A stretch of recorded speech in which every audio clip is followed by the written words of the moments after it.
man. I've been working hard for the payment, so I don't understand how it works now. God, please show me the way now, yeah, yeah. Cause I don't tire, daddy, I don't tire, mommy, I don't tire, I can't wait no longer, I don't tire. Bonjour à tous, on espère que tu vas bien. Quant à nous, nous allons très bien par la grâce de Dieu. Dans cette vidéo, nous allons partager quelques attitudes et habitudes de prière que nous devons garder pendant ces moments. Et surtout, bienvenue parmi nous la famille. Comment garder une bonne attitude pendant ces moments? Alors c'est simple. Décidez que vous allez surmonter le mal par le bien. Comme il nous est écrit dans Romains 12, 21, ne te laisse pas vaincre par le mal, mais surmonte le mal par le bien. Cependant, méditer la parole de Dieu est un moyen et un bon remède qui canalisera notre démarche à rester positif en toute situation.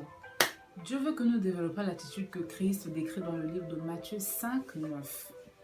Heureux ceux qui procurent la paix, car ils verront Christ. Dans ces moments, nos attitudes doivent refléter l'image de Dieu.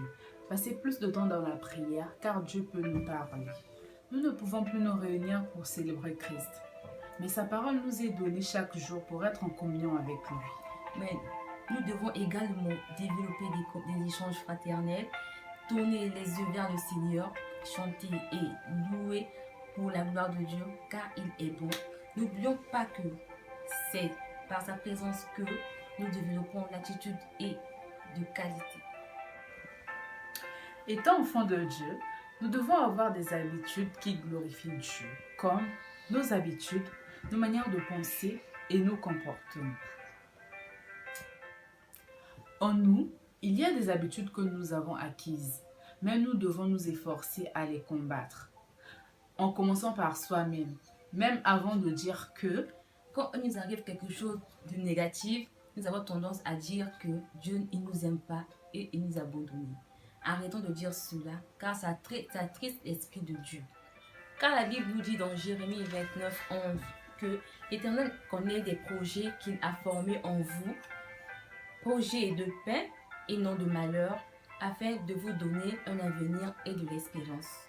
Arrêtons de nous plaindre et apprenons à remercier le Seigneur dans toutes circonstances de notre vie. C'est de toujours regarder à ce qui ne va pas et de penser que le monde abuse de notre gentillesse. Proverbe 16, 23 nous dit que celui qui est sage de cœur manifeste la sagesse dans sa bouche et l'accroissement de son savoir paraît sur ses lèvres. Tout ce que nous le faisons avant tout pour Dieu, car il voit tout et il nous rendra en fonction de ce que nous avons fait. Nous devons impérativement garder une bonne attitude pour la gloire de Dieu. Demeurez bénis dans la présence du Seigneur, que la grâce manifestée soit votre partage.